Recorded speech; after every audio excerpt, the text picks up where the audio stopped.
जब पीटीआई के साथ थे हमें अरबों रुपए मिले, हम खुदा की कसम सर वहां खुश थे। 2 वोटों पे हुकूमत है, इतनी मगरूरी अगर 10 वोटों पे होती तो आप तो किसी को खंगालते भी नहीं। हम सर पीटीआई के साथ थे इत्तेहादी, किसी वजह से किसी की मोहब्बत में किसी के प्यार में हम इस तरफ आ गए। जरदारी साहब से मेरी मुलाकात हुई, बिलावल साहब से। हमने कहा जी मुझे न वजारत चाहिए न ओहदा चाहिए, कुछ नहीं, मुझे इलाके के लिए डेवलपमेंट चाहिए। जरदारी साहब ने एहसन इकबाल को कहा, जरदारी साहब की उसने नहीं मानी।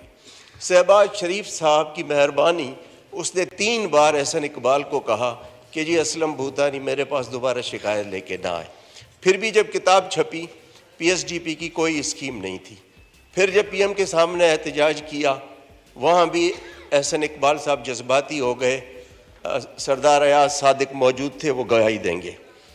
फिर सर जहाँ से नॉर्मली टेलीफोन आते हैं, उनको मैंने रिक्वेस्ट की कि भाई अगर आपके टेलीफोन में अभी कोई वज़न है तो ज़रा एहसन इकबाल को कहो।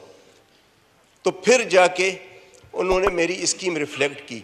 सर ये इलेक्शन साल है, इलेक्शन में हमने लोगों के पास जाना है। अब सर अगर 40 करोड़ की आप स्कीम देते हैं, 8 करोड़ उसकी एलोकेशन करते हैं, तो ये 5 साल में कंप्लीट होगी ना। पता नहीं 5 साल बाद मैं इलेक्ट होके आता हूँ, एहसन इकबाल आते हैं, किसकी गवर्नमेंट आती है, कौन है। तो इस साल हम फिर क्या करेंगे। अब सर 8 करोड़ वो भी किस्तों में मिलेंगे, 20%, 10%, 15% पूरे साल में। अब आप बताएं कि इलेक्शन में अनसर्टेनिटी होगी, कौन सा कॉन्ट्रैक्टर आके ये काम उठाएगा कि जी मैं 40 करोड़ का काम उठाऊं और ये मुझे किस्तों में 8 करोड़ मिलेंगे, वो भी आखिरी साल में ये किस्त काट देते हैं। सर जब पीटीआई के साथ थे हमें अरबों रुपए मिले, और न सिर्फ मिले बल्कि 100% एलोकेशन थी जो आखिरी साल एहसन इकबाल ने काट दी। और फिर एहसान किया कि मैं आपको पैसे देता हूं। मैंने कहा जी ये तो वो देकर गए हैं ना, इसमें आपका कौन सा एहसान काट के दे रहे। फिर कहते हैं कि जी जो कॉन्स्टिट्यूएंसी फंड है पीएसडीपी में जिसकी स्कीम होगी उसको नहीं देंगे। तो सर हम इलेक्शन में कैसे जाएंगे। हम खुदा की कसम सर वहाँ खुश थे। ये जरदारी साहब की मोहब्बत में आ गए। ख्वाजा साहब आप सुने और शहबाज शरीफ तक ये बात पहुँचाएँ। सर ये 2 वोटों पे हुकूमत है, इतनी मगरूरी अगर 10 वोटों पे होती तो आप तो किसी को खंगालते भी नहीं। सर आप प्लीज़ इस तरह करें। और ये सर मैं तो बोलता हूँ, लेकिन जितने इत्तेहादी हैं सबके साथ यही रवैया है। कुछ शराबत में नहीं बोलते हैं, लेकिन हम सर नहीं कर सकते।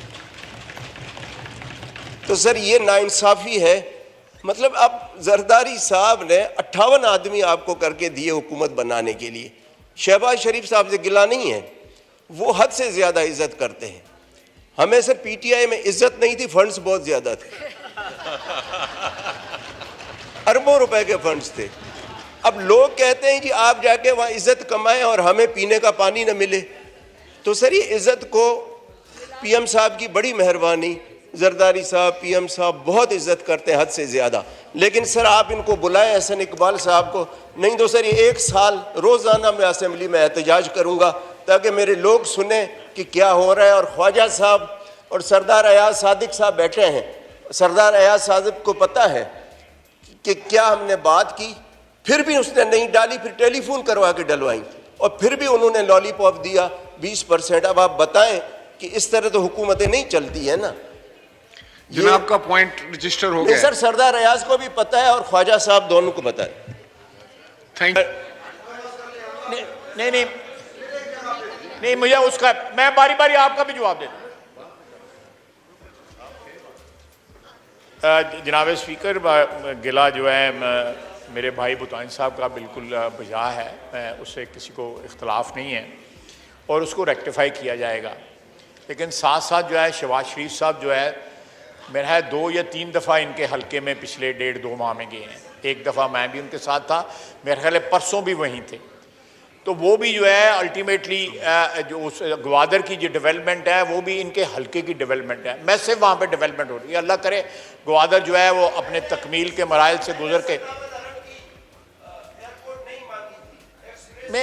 मुझे मौका दें। सर नो क्रॉस मेरे भाई मुझे मौका दें।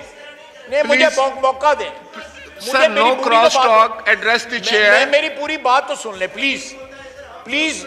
मैं आपसे ख्वाजा दरख्वास्त करता हूं, साहब, Khwaja Sahab, please you address the chair मैं- and let there be no cross talk मैं in मेरी the बात house. पूरी सुन ले, मेरी पूरी बात, मेरी पूरी बात सुन। नहीं, मैं शहबाज शरीफ को, आसन इकबाल, शहबाज ख्वाजा शरीफ साहब, मेरा ख्याल है कि मेरा आप honorable वज़ीर आज़म, member से मैं- मिल मेरा लें। लीडर है, उसको मैं आसन इकबाल किस तरह बना सकता हूं?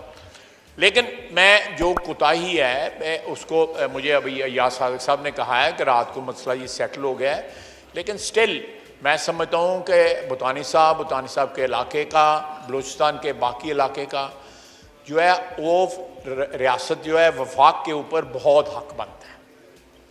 दहाइयों की महरूमियाँ हैं जो जिनका अजाला होना चाहिए। मैं बार बार इस मसले के ऊपर बोलता भी हूँ, बल्कि नाराज़गी का इजहार भी जो है कोयटे से वक्तन फ़वक्तन जो है मुझे पहुँचता रहता है। हमने वहाँ पे, मैंने नेशनल सिक्योरिटी की मीटिंगों में भी ये बात की है कि वहाँ पे डेवलपमेंट जो है वो मैसिवली होनी चाहिए ताकि वो कंपनसेट हो सकें 70 साल की महरूमियों की वजह से। मैं इनके साथ हूँ इस इशू के ऊपर, बिल्कुल इनके साथ शाना बिशाना खड़े होकर वहाँ की डेवलपमेंट के लिए लड़ूंगा, चाहे वो गवादर हो या कोई और हिस्सा हो बलूचिस्तान का जहाँ पे डेवलपमेंट नहीं हुई, जहाँ पे जो है लोगों के ग्रीवेंसेस हैं, सियासी ग्रीवेंसेस हैं, डेवलपमेंट के ग्रीवेंसेस हैं, अब बहुत से ग्रीवेंसेस हैं, एक अंबार है वहाँ पे ग्रीवेंसेस का। ये बात बिल्कुल जो मेरे भाई ने कही है 100% दुरुस्त है, बल्कि मैं उसका स्कोप जो है वाइडर कर रहा हूँ। उसका स्कोप सिर्फ गवादर तक नहीं रख रहा या इनके हलके तक नहीं रख रहा, तमाम हलकों में जो है लेके जा रहा हूँ।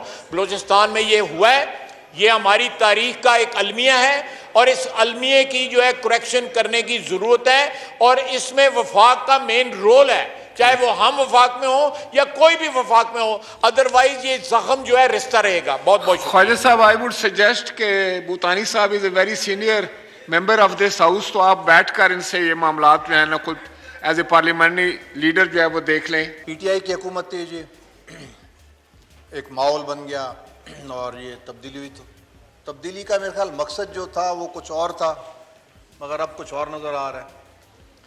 उस वक़्त हम प्यारे भी बड़े लगते थे, चक्कर भी हमारे पास बड़े लगते थे, अब बात करते हैं तो मुंह मोड़ते हैं, थोड़ा ज़रा हमारी शक्ल भी अच्छी नहीं लगती।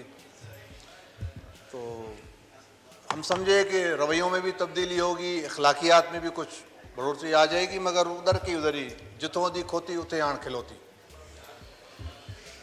कोई मज़ा नहीं है सर। सबसे पहले जब हमने देखा मिनिस्ट्रियों पे सुन रहे थे कि लड़ाइयाँ बंडर बात, वो उसकी नहीं, जैसे इसी मकसद के लिए आए थे, कोई बड़ा मकसद नहीं था कि जी वो यहाँ से निकल जाएं और बस हम इधर आके बैठ जाएं। तो ये शिकायतें भी हैं, रवैये भी अच्छे नहीं हैं, सारी चीज़ों को दुरुस्त कर लें सर, अभी तक टाइम है, 1-2 महीने गुजरे हैं, कुछ नज़र आना चाहिए, और नहीं तो सूखा अखलाक ही दिखा दें। शिकायत हमारी पार्टी की भी है जी, एक मिनिस्ट्री पे बस चुप करके बैठ गए हैं, कमेटी मांग रहे हैं, बाकी जगहों का फैसला करके बैठ जाते हैं, हमें ऑन बोर्ड ही नहीं लेते। अगर छोटी मोटी मिनिस्ट्री मांगते हैं तो कहते हैं जी विदाउट पोर्टफोलियो। अब वो झाड़ू तो नहीं लगाना, विदाउट पोर्टफोलियो क्या करना है। तो ये सारी शिकायतें हैं जी, इनको ज़रा मेहरबानी करके ठीक कर लें तो बेहतर है, वरना चुप करके बैठे हैं। शुक्रिया। Thank you. अयाज सादिक साहब ने